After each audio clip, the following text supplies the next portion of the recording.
Middle East Institute. As the violence between Hezbollah and Israel escalates, our webinar aims to address a crucial question. Is Lebanon poised to become a future theater of regional war? To provide clarity, we will analyze the effectiveness of ongoing U.S. diplomatic efforts in averting a full-scale conflict. Our distinguished panel will walk us through the nuances of U.S. mediation, unpack the strategic calculations of Hezbollah and Israel, evaluate the role of the Lebanese government, and discuss the broader regional implications. Before we dive into the heart of our discussion, let me outline today's agenda. We'll kick off with a round of moderated questions, providing our panelists with the opportunity to elucidate the calculations of the main stakeholders, offer insights into the current state of the conflict, and shed light on the ongoing US-led mediation efforts. Following this, we'll transition to a second round of more detailed questions, enabling us to delve a bit deeper and gain a more comprehensive understanding of the uncertain road ahead. Finally, we've allocated a substantial 20 minutes for your questions and our panelists' responses. I ask you to submit your questions in the designated box on your screens that I will present to our guests. With that, allow me again to welcome our panel and thank them for their time. I thought we could start off and kickstart our discussion with you, Haneen. I thought you could help share with us the key takeaways from your latest report, and I encourage our audience to read that report, regarding your assessment of Hezbollah's readiness for war, its base's willingness for a full-scale conflict, and other key factors affecting its strategic calculations today. How should US-led mediation efforts factor in your assessment? Thank you very much, Fadi, and thank you all for coming to this very timely event. We every day, like the escalation is increasing every day, and I think there will be more escalation as we move forward, but something might change also next week if we see a ceasefire in Gaza, because I think what's happening in Lebanon really is nothing to do with the borders between Lebanon and Israel. It's not a border issue. It's very much related to Gaza, and Hezbollah officials have constantly said that the bombing from Lebanon, from Hezbollah towards Israel and the retaliation is only connected to Gaza, and it will stop when the Gaza war is over.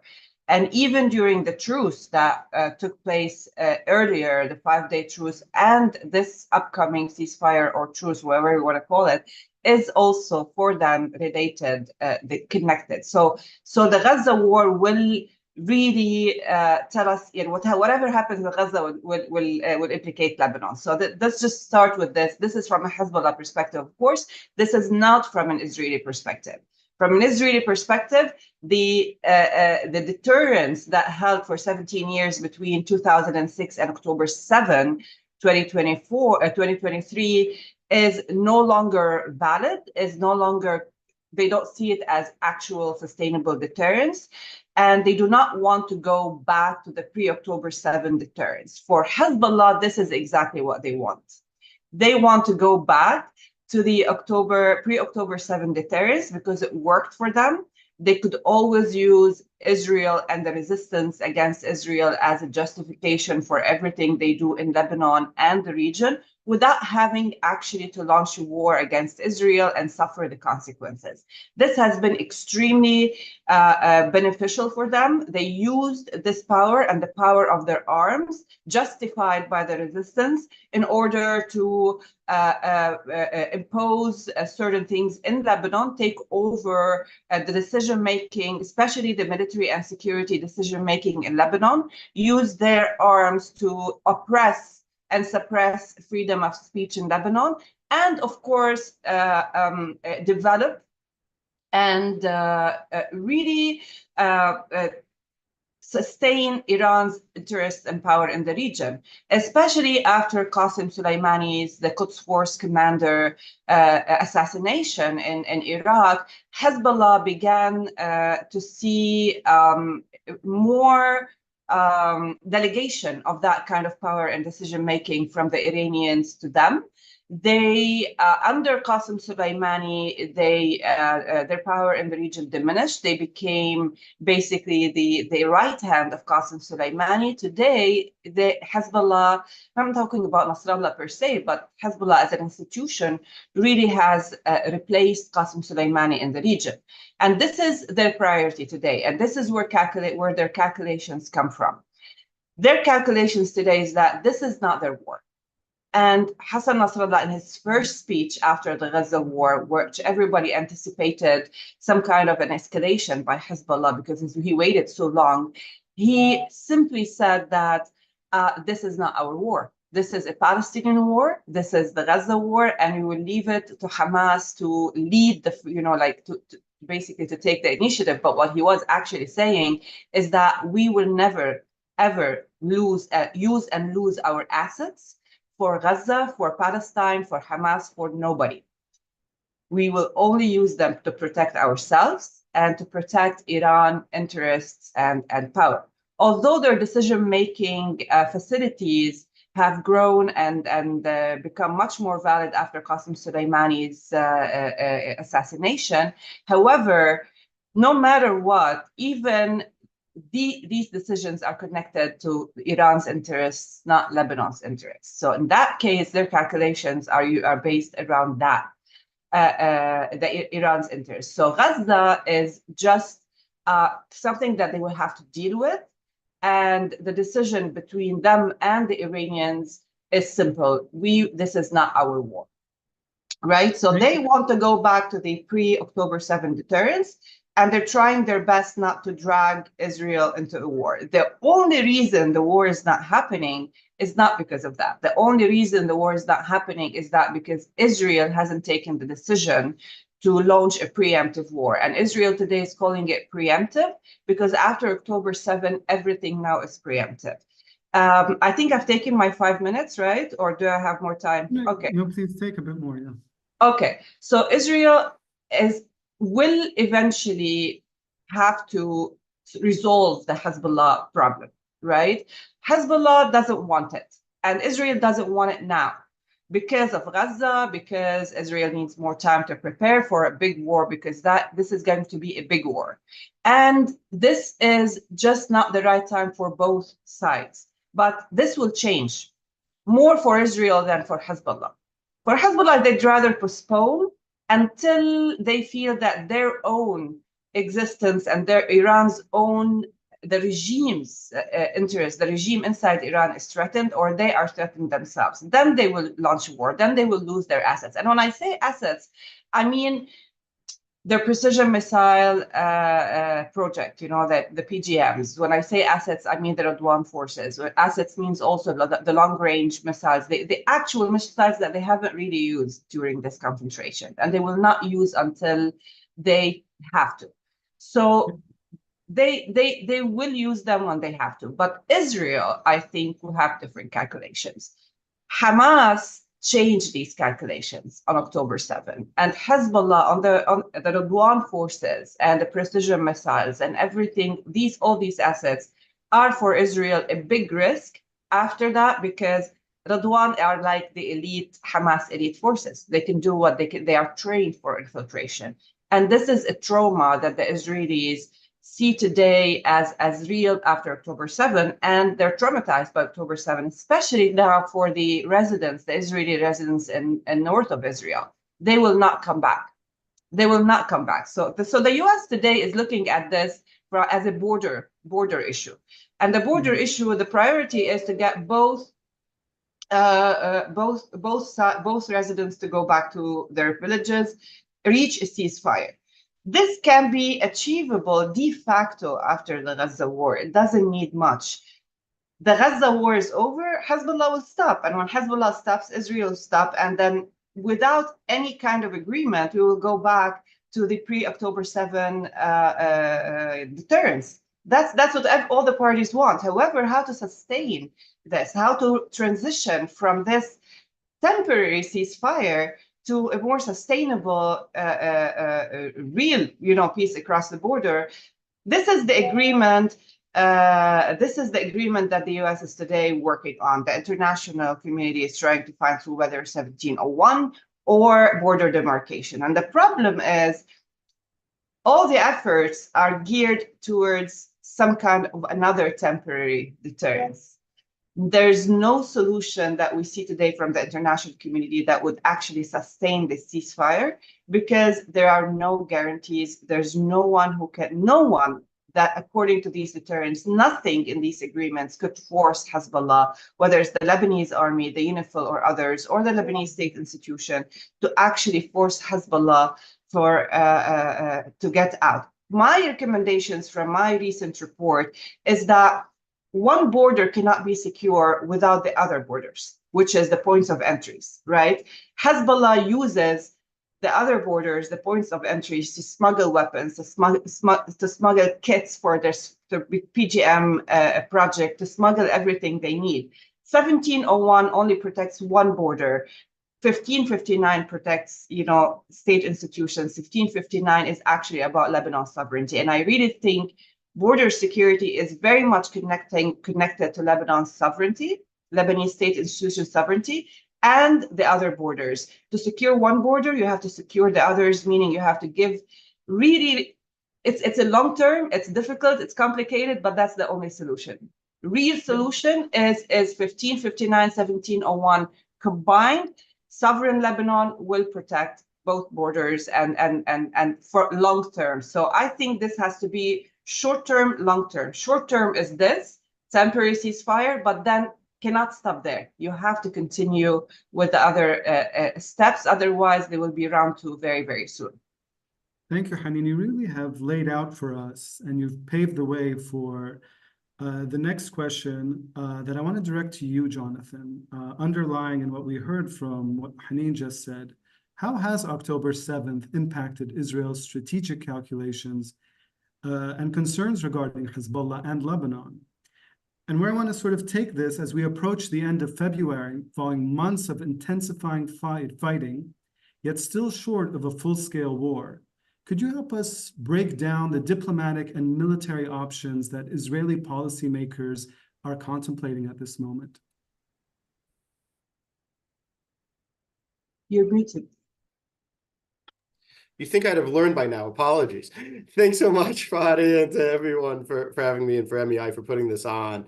Look, let me kind of start maybe on the diplomatic side, if I could. I think, and maybe I'll pick up right where Haneen left off, which is 1701. From the Israeli perspective, 1701 has been a disaster. If anything, it's given the ability of the international community to say, look, we're monitoring, we're paying attention, but there's no actual enforcement mechanism, which was never designed as part of it. And so what you've had is the situation where now you've got the Israelis saying, we've had 80,000 people that have had to leave their homes along the border, now deeper into Israel. We fundamentally can't live with this. So if you want to have a diplomatic solution, okay. But if you don't, we're going to have no choice but to make this a military solution or have a military option.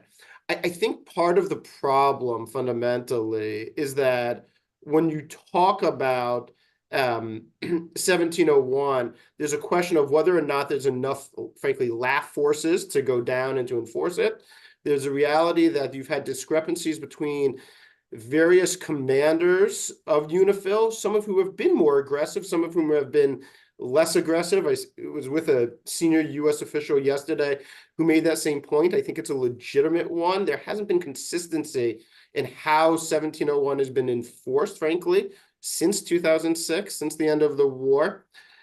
I also think the reality is you've had, diplomatically, this is where you may see a real split, especially between the U.S. and Israel, because the U.S. has had two fundamental goals throughout this conflict. One is it wanted to support Israel, it wanted to be helpful, but its goal was to have enough diplomacy to actually prevent this war from spreading, from becoming a regional war in any theater. Now, I think it's a fair question to say, look, we may already be there, and whether that conversation needs to be had, not just between what's happened with Hezbollah and Israel over the last number of months and the various volleys, but between the Houthis, between the Iraqi and Shia Iraqi and Syrian Shia militias, so on and so forth.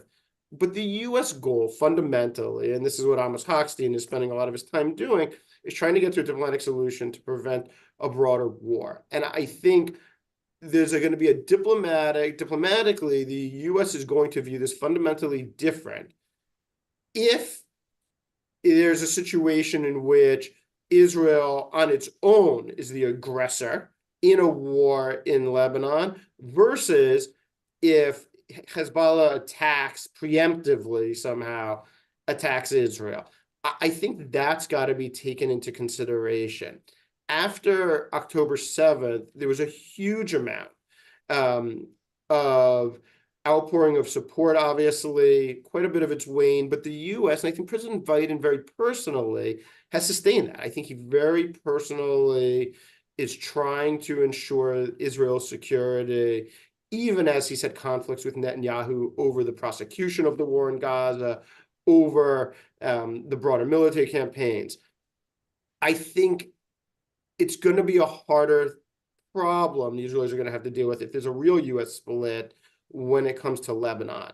And I think this deal, the potential hostage deal that we've talked about, versus whether Israel actually goes into Rafah now and how they go in, is going to play a really big role. Because if you get a 6-week pause in Gaza, that's going to be more, it's not like November where you had 1 week.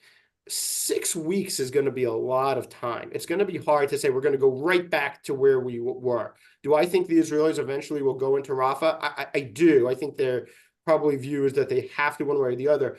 But there's a lot of different ways to do that. If you're going in through a counterterrorism style operation that's going to be prosecuted over the course of a year, my sense is that's going to be viewed very, very differently than going in with multiple brigades and going through the city, even if you go slowly. And so that all directly affects Lebanon and Hezbollah.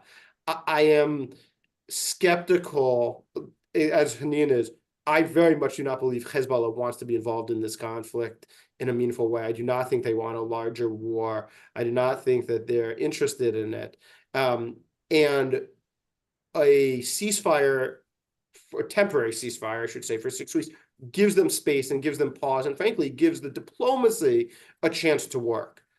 But if that doesn't happen, if you end up in a situation, frankly, where Hezbollah sees that Israel is marching through Rafah, Israel decides to go forward against the U.S. decision-making and advice, especially without being able to get the 1.3, 1.4 million people currently in Rafah to safety in other places in Gaza, then I think you're going to have a real problem. Because I think Hezbollah is going to have to really say, okay, can it afford not to have a more active role here?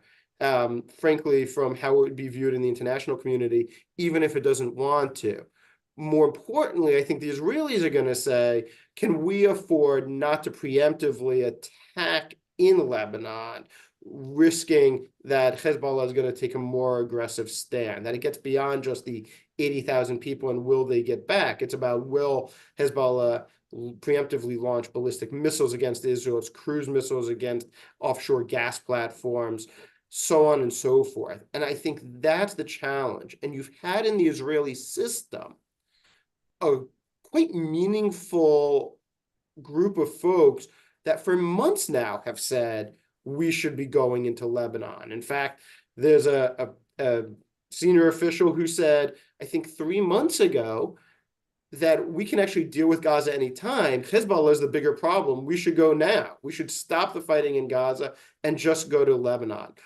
There's an article this morning, I think Faraz mentioned it, on CNN by Alex Marquette about whether Israel is going to go during the summer. Again, I think the military option is largely related to U.S. diplomacy and to French diplomacy as well. Maybe the French diplomacy is a solution. I'm a little skeptical, but I'll leave that for others to answer whether that's possible.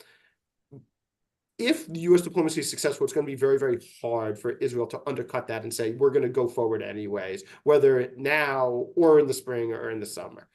If it's not successful, I think it greatly raises the chance that you have a widening of, if not this conflict, obviously a related conflict into Lebanon? Thank you, Jonathan.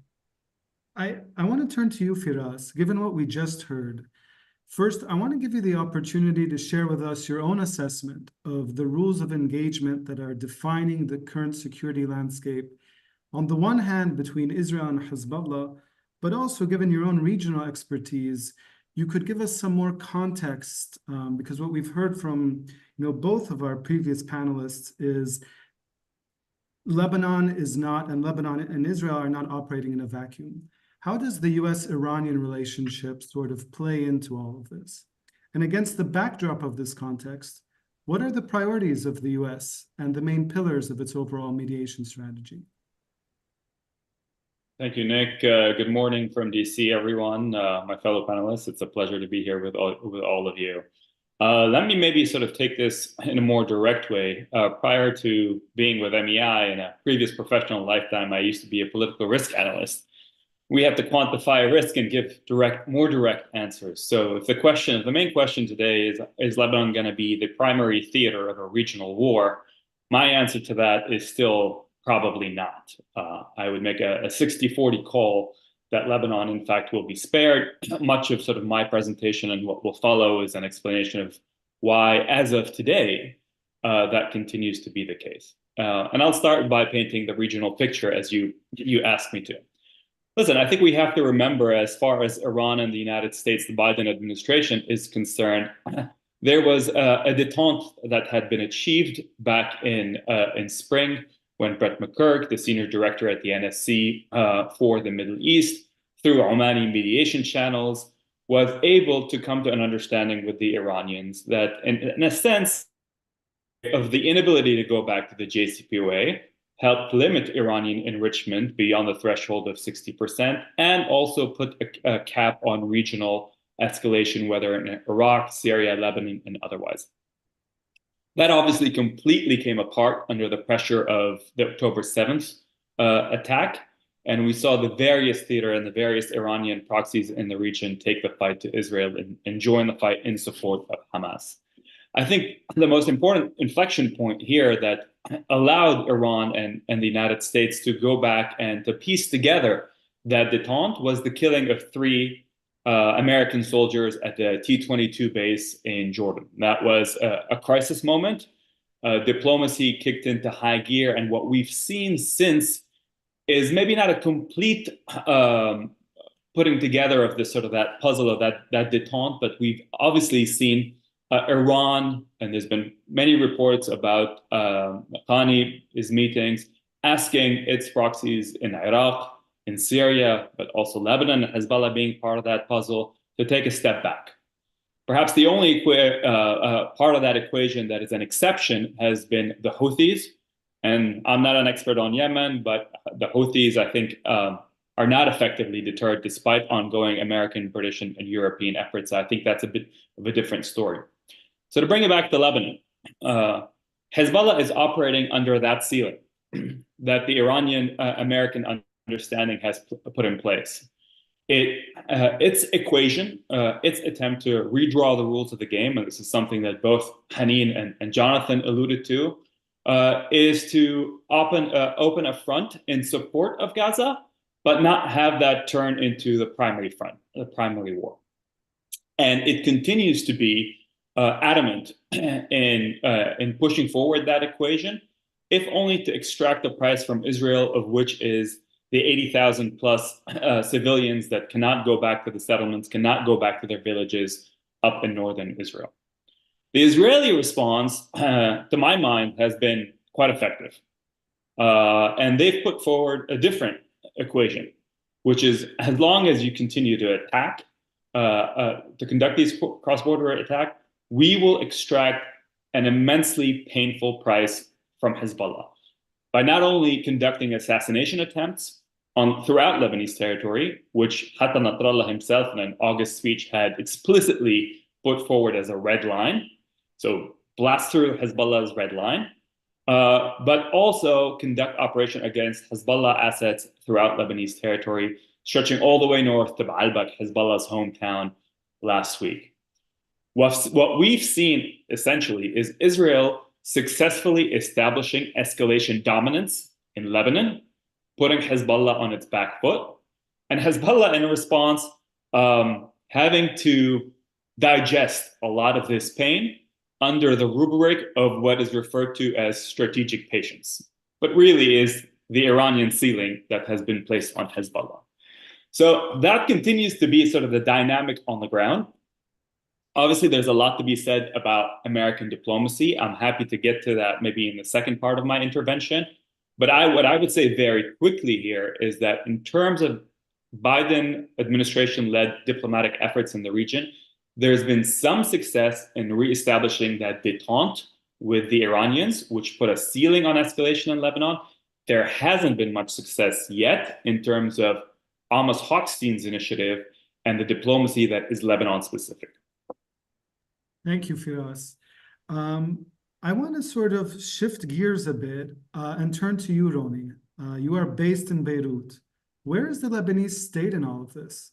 How would you compare the role of the Lebanese government in negotiating Resolution 1701 that stopped the 2006 war to that of today? Well, I'll start by saying I don't think I can claim to be an expert on this topic, but I have an unusual trait, which is that I'm an unusual observer. I've interviewed most people involved in 1701 on my platform, and I happen to be related to somebody that spent the better part of July and August being indirectly involved in its creation. So I'll take you back to my memories of July 2006, August 2006, when there was a state, a Lebanese state, that was at best indirectly involved in the process, but had a critical role to play. If you fast forward to 2024, I would say an uninvolved state. So the Lebanese state does exist. I would say it's completely uninvolved in the process today. And these are different chapters in Lebanese history. Lebanon is not going through a July 2006 situation right now. But there was a state, a post-2005 state experience in this country, where you had a Lebanese prime minister taking initiative to actually quell what could have been a devastating blow to Hezbollah back then, but also a devastating blow to Lebanon. And the ceasefire that emerged in August 2006 and the Security Council resolution we talk about today, day in and day out, 1701, is a byproduct of conversations that took place in Beirut. I don't think that is happening today. I'm reminded actually often when I interview people from that chapter is just how instrumental Lebanese voices were in steering US policy. And one prime example is 1701's non-inclusion of Chapter 7, which I think has been referred to repeatedly as a disadvantage in terms of UNIFIL's expanded operations, but it was acceptable to a Lebanese audience, and that's critical.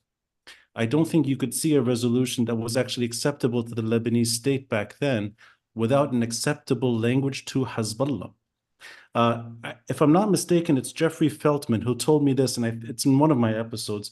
He refers to 1701 as Chapter 6.5, which is strengthened language, but in some way acceptable to Hezbollah under pressure. And that's key. I can give you a personal example. Lebanese Prime Minister speaking to the US Secretary of State, Condoleezza Rice, shaping that language. That doesn't happen today, obviously.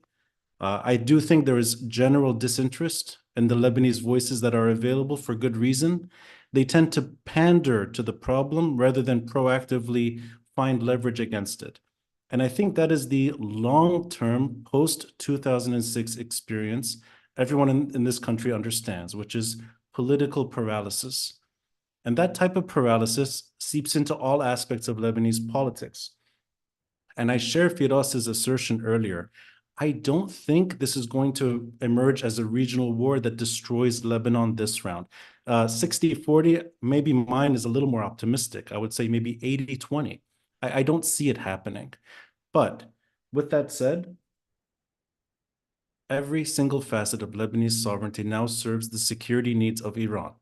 You will not find Lebanese voices today that are willing to challenge that group's assertion in Lebanon.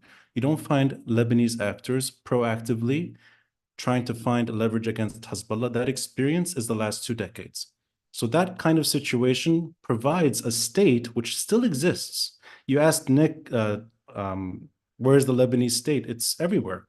The Lebanese state is around. It's just pandering to the problem rather than finding solutions. But I'll just wrap it up by saying one thing. That is the maybe unintended consequences of short-sightedness. I think short-sighted policies create this.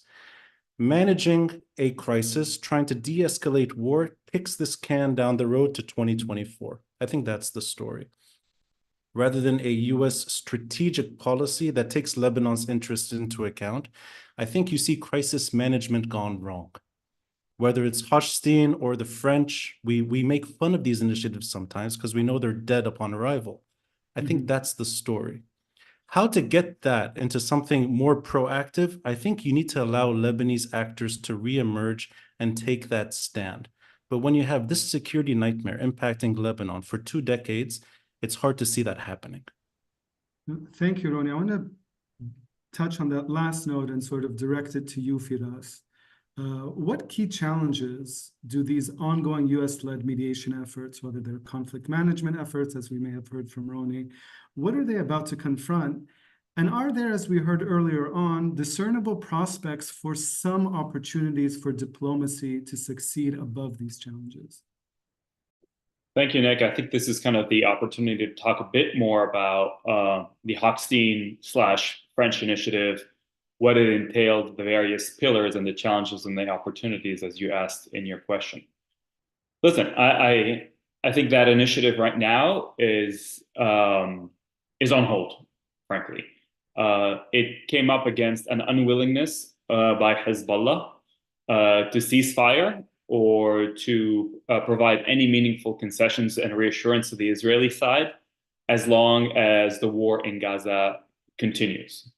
So that doesn't mean, however, that initiative is now irrelevant. I think it continues to be relevant, and I'll say why. But first, let me outline sort of, according to sources both here and in Paris, sort of what that initiative entails. I think the general parameters have been communicated in writing to the various parties, including to Hezbollah in Lebanon. It first entails dealing with Hezbollah's critical capacities, that is being called, i.e. the Radwan forces, the elite forces that are on the border.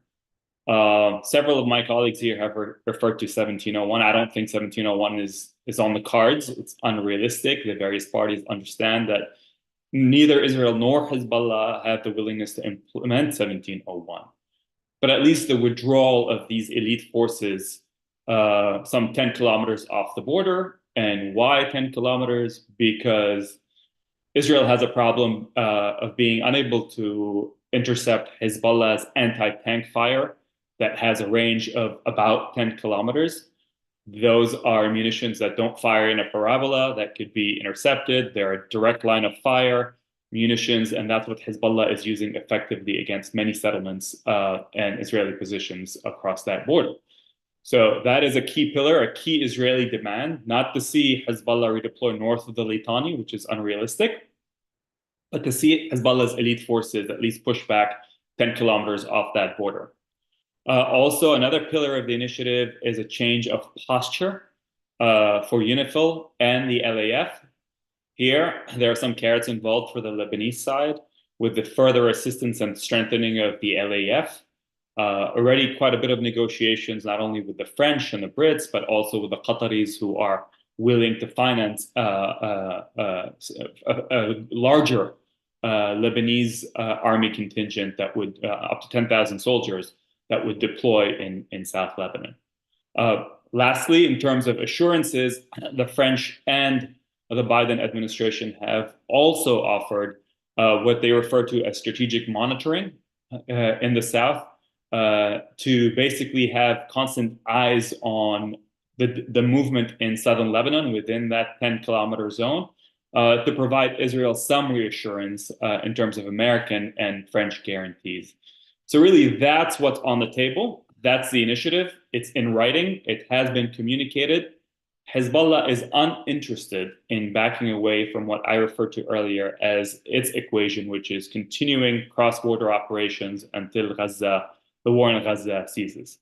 Now, the ceasefire was mentioned here, and part of the reason why my response earlier on to your question as to whether Lebanon will be a main theater of this regional war is I don't think so, is because I do think that the ceasefire in Gaza could be an important inflection point that would allow Hezbollah to begin talking and possibly accept some aspects of this initiative.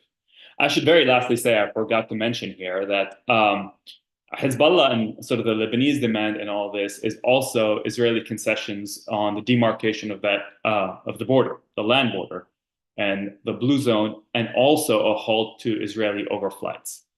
It's completely unrealistic and not on the cards that Israel will cease its overflights as stipulated in 1701.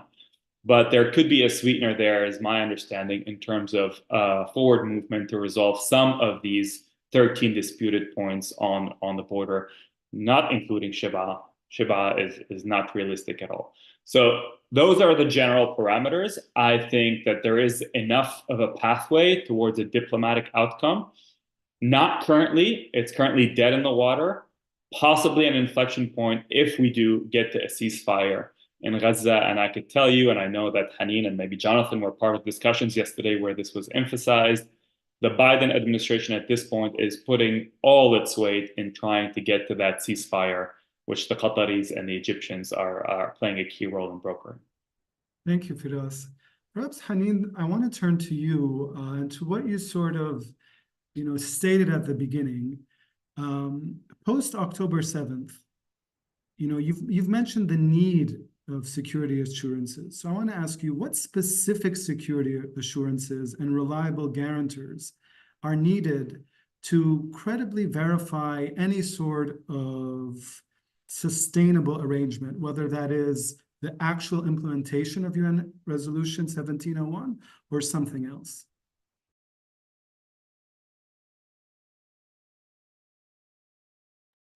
Sorry. I think this is the main question of all these negotiations, right? So this is the answer to this question is really what would make such an agreement sustainable or not. Would prevent the next round of confrontation or not, maybe in a year, 2, 3, 10, who knows? It's like the risk is always going to be there until we can answer this question. So far, there is no answer to this question. Because if you look at all the guarantees, whether groups or processes, it's never going to happen for the simple reason we know that the LAF is, even if it's strengthened and you have the 15,000 troops on the border, which is something which is big. Even Hezbollah doesn't want that, and they made sure after 2006 that they don't want that much army. So it will bother Hezbollah to have more LAF on the border, but it will not stop them. This is key, because the Lebanese army made it very clear throughout the years that it will not confront Hezbollah the way to stop them from doing anything. They can protect the citizens. We saw the army protecting Lebanese citizens at times, not always, from Hezbollah and other insurgencies, but they have never really confronted Hezbollah. And 2019 is a big example of that. They will not do that. The UNIFIL doesn't even, their mission doesn't include that kind of obligation. Or even there's like the UNIFIL's job is to observe and report. It's not really about confronting Hezbollah or stopping Hezbollah from doing anything. What they would do is that they report any kind of presence of Hezbollah along the borders. So the scenario is Hezbollah is already de facto is not like on the border today, right? We want guarantees for Hezbollah not to use their missiles, and guarantees that they do not want to, they will not have the Radwan forces at the border. So maybe Hezbollah is very good at buying time. The game of time is like Hezbollah's best asset. So they might actually say, not publicly, but agree to a certain extent that yes, we will. They have already withdrawn from the border a few kilometers today. The Radwan forces are not really at the border today. So this is happening.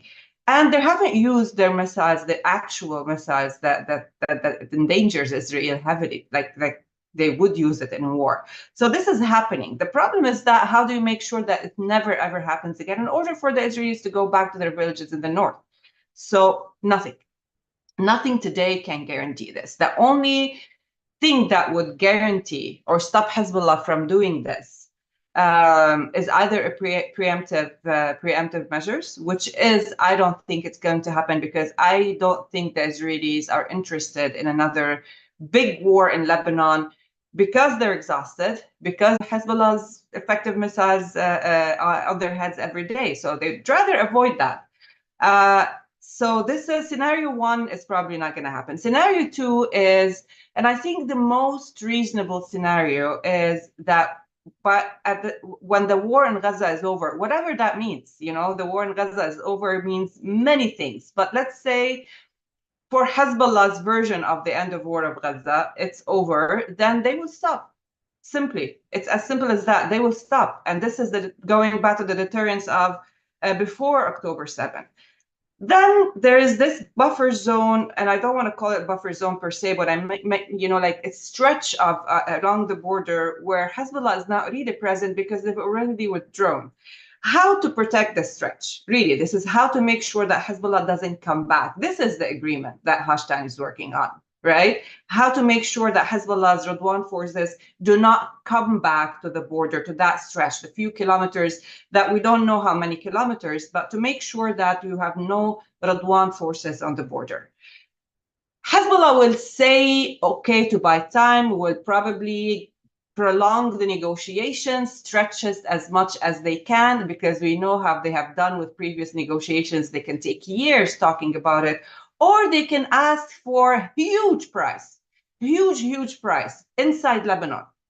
They can ask for anything. And I think the US and the international community are ready to make concessions, and they have done before. And this is the dangerous part, that the international community will make concessions to Hezbollah internally and regionally in order to get from them guarantees that they will not come back. However, Hezbollah will really milk everything from the international community, and they will come back.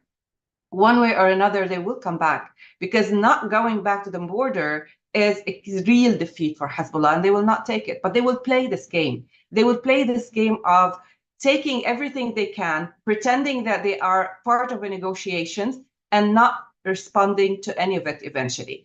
The only scenario I can imagine really at this point is during that temporary ceasefire, when everyone is trying to make it sustainable and get an agreement for Hezbollah, what's going to happen is that Israel is going to boost its security along the border to make sure that the Israelis go back to the north, make sure that there's real Israeli presence, to make sure that October 7 doesn't happen from Lebanon. The reason why October 7 actually happened is that because Israel was not paying attention. So this time around, Israel will pay extra attention to the Lebanese border, reassure the residents in the north that they are there to protect them, and make sure that the moment they see a Hezbollah infiltration to that stretch that they require, they use military force. And that way, it's like a temporary ceasefire with some incidents from time to time that no party will see an excuse to launch a war because no one wants it.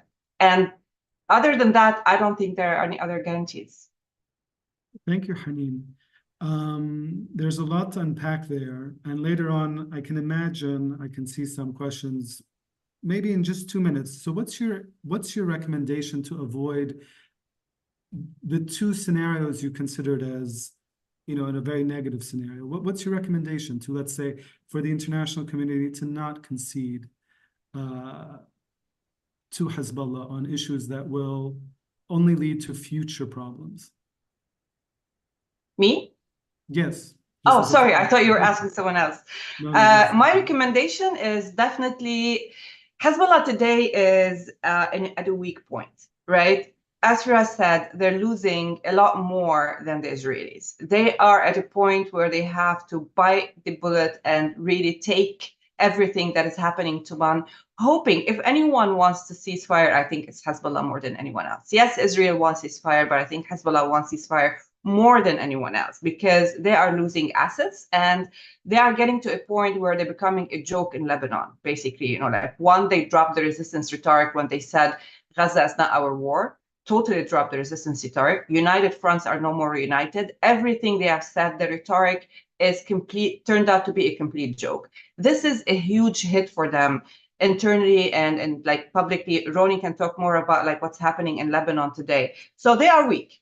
They are weak. They are weak publicly. They are weak politically. They don't have the majority to force their own president. They are going to use this opportunity to regain that kind of power. My recommendation is that use this weakness as an opportunity, not because Hezbollah is using it as an opportunity to get more. I think the international community should not give any concessions to Hezbollah because Hezbollah wants to stop this war without any kind of concessions. They will stop it. Hezbollah will stop it. So concessions are not necessary. Carrots are not necessary in this sense. The other recommendation is really, I think short term, I agree, is to reach this kind of ceasefire and implement part of 1701, which is really protecting that stretch and making Hezbollah does not come back. This is important, but this cannot be sustainable without really after this, the international community should just like go back to what they do. To make it sustainable, there will be another step needed, a long-term work in order to sustain it, is to actually understand that the border issue is not a stretch of land, it's not a line in the sand, it's actually an internal Lebanese sovereignty issue. And this is very important for long-term border security. Well noted. Thank you, Haneen. And it sort of, once again, paves the way for my question to you, Jonathan. What should U.S. policy towards Hezbollah and the broader axis of resistance moving forward look like for you? Yeah, thanks so much. Well, look, I think the part of the problem is, you'll remember, it was not that many months ago, right before October 7th, that U.S. National Security Advisor Jake Sullivan had a foreign affairs article in which he talked about the Middle East being the calmest time we've had in years. And then if you look at the print version, which still says that, because it was actually printed before October 7th, and the online version, there was a very quick correction. And I think the problem is it's a reflection that U.S. policy has largely been not only not explicit, but it's been rather ad hoc in the Middle East throughout the administration. And part of that's a reflection of trying to move and keep focus on China. Obviously, Russia and Ukraine came up. I do think there's a recognition that a number of these things are tied together now, both from a global and a regional sense.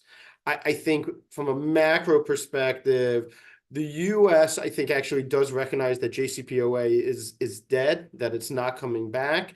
I think there's a recognition that Iranian malign influence is not only a threat to the region, but a real concern about when this war ends, and eventually it will end, what it is, what Iran's position in the region looks like, because it's almost certainly going to be stronger than it was before the war started.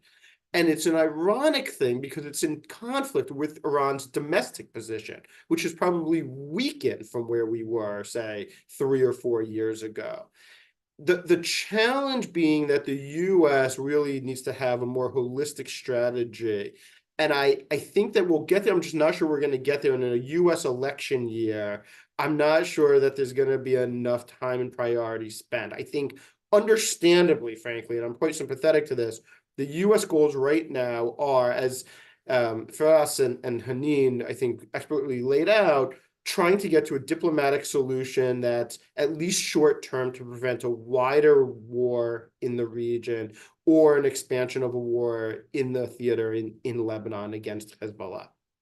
The U.S. has struggled for years in terms of what Hezbollah is in its relation to Iran. And I know we've got some limited time, so I'll just take 1 minute here. There's still a debate, and I guess I may not be in agreement with all my panelists here. I think Iran's conception here is slightly different than the outside actors. In other words, Iran has, I think, quite good control over Iraqi and Syrian Shia militias. I think it's got quite weak control over the Houthis, for example. In between, I think, are groups like Hezbollah and Hamas, but Hezbollah has a special tie because of the religious ties, frankly, not just the political ties. Iran has long viewed Hezbollah as, I think, the pointy end of the spear for it. Iran has long been willing to have Arab nationals fight and frankly die on its behalf, but has no interest in risking its own homeland or its own forces.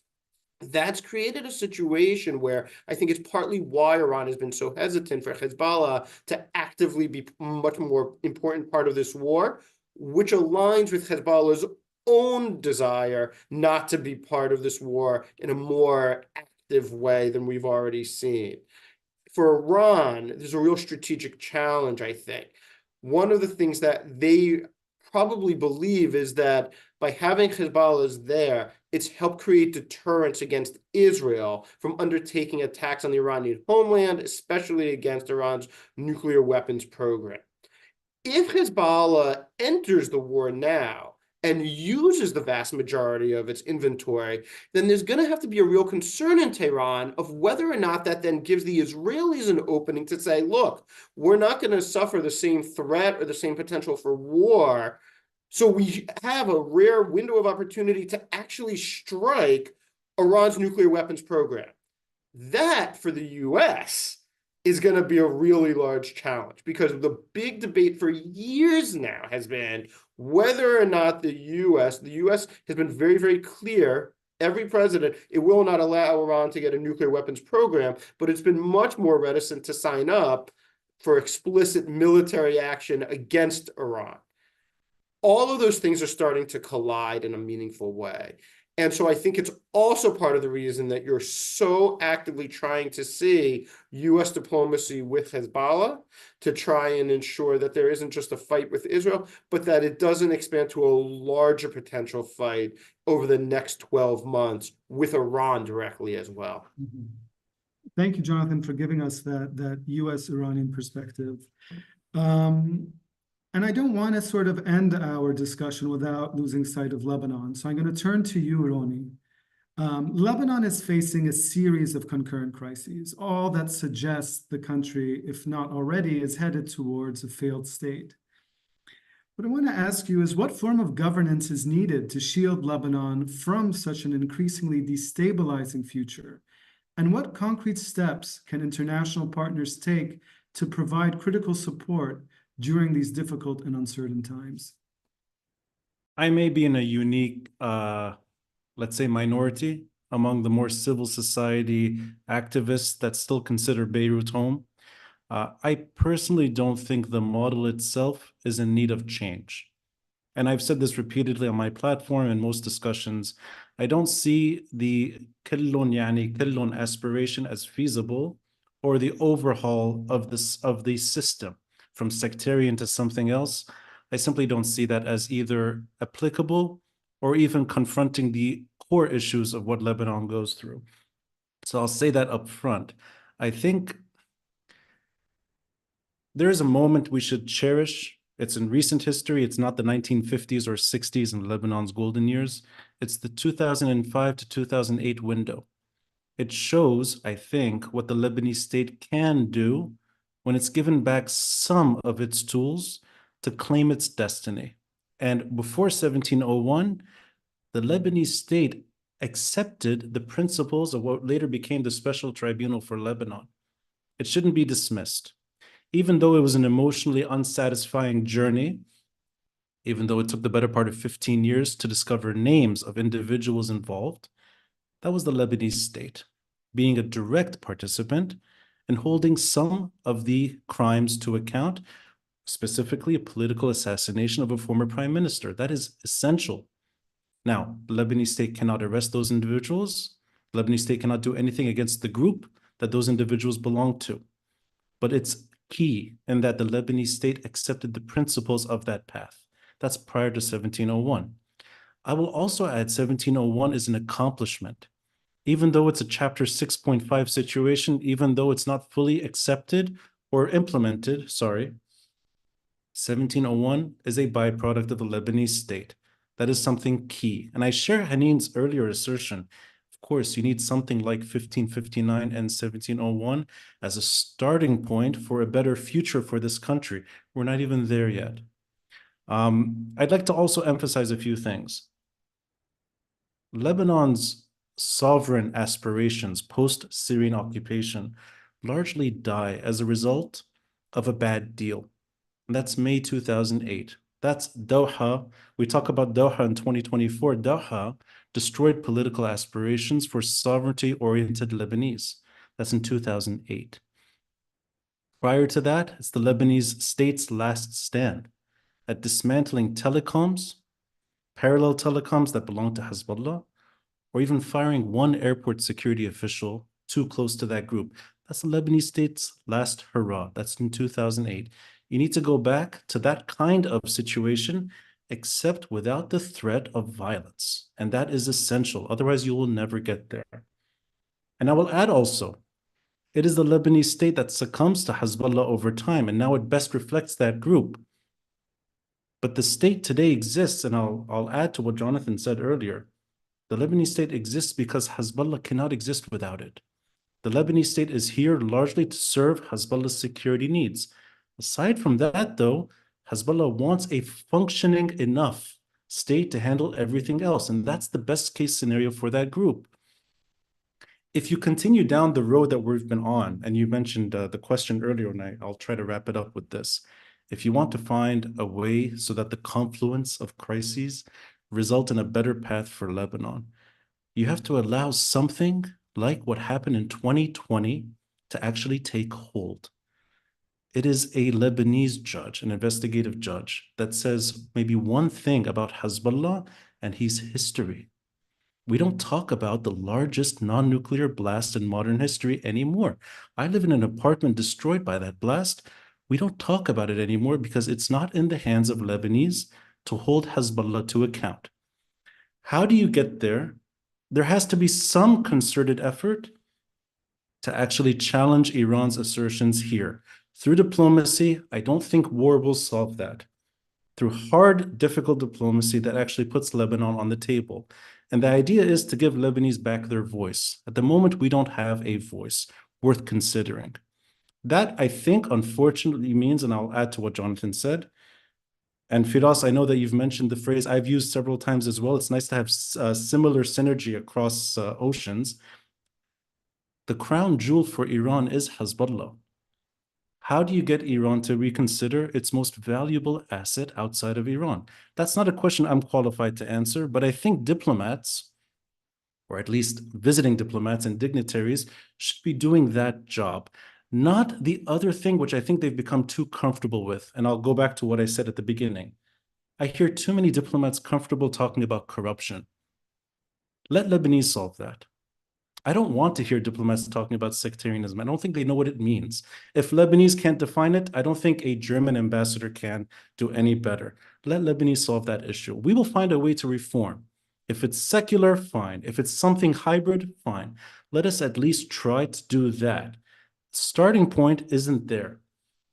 The starting point, unfortunately, is getting Iran's security needs dislodged from Lebanon. The last time I heard this being taken seriously, I don't think it's taken seriously today by anyone, is in 2000, maybe 2013. And that's the track 2 type diplomacy in Lausanne.